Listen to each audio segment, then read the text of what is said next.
Merhabalar, kanalıma ve mutfağıma hoş geldiniz. Bugün sizlere kurutulmuş patlıcan ve biber dolması tarifi vereceğim. Videoma geçmeden önce kanalıma abone olmayı, beğeni atmayı ve yorum yapmayı unutmayın lütfen. Öncelikle kurutulmuş patlıcan ve biberleri iplerinden çıkartıp sıcak suyla dolan tenceremize alıyoruz.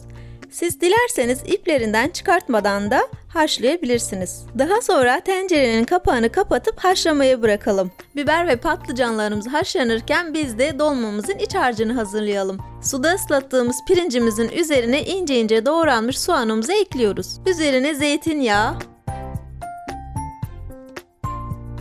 baharatlarımızı ve salçamızı ekleyerek iyice karıştırıyoruz.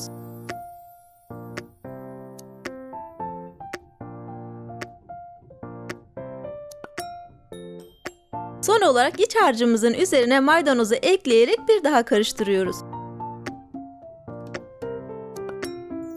Haşlandıktan sonra soğuttuğumuz biber ve patlıcanları tek tek bir kaşık yardımıyla içlerini dolduruyoruz.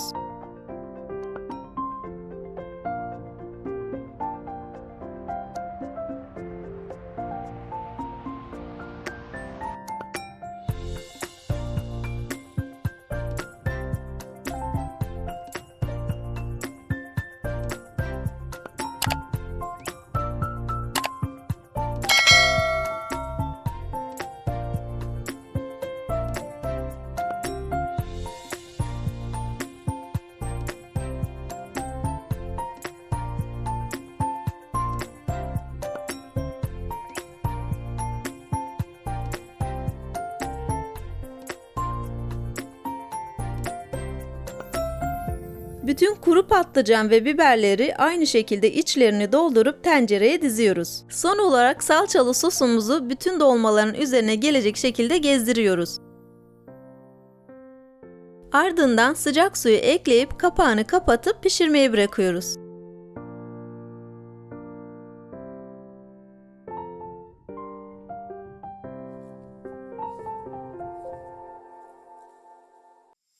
Dolmalarımızı 45 dakika kısık ateşte pişirdikten sonra servis edebilirsiniz.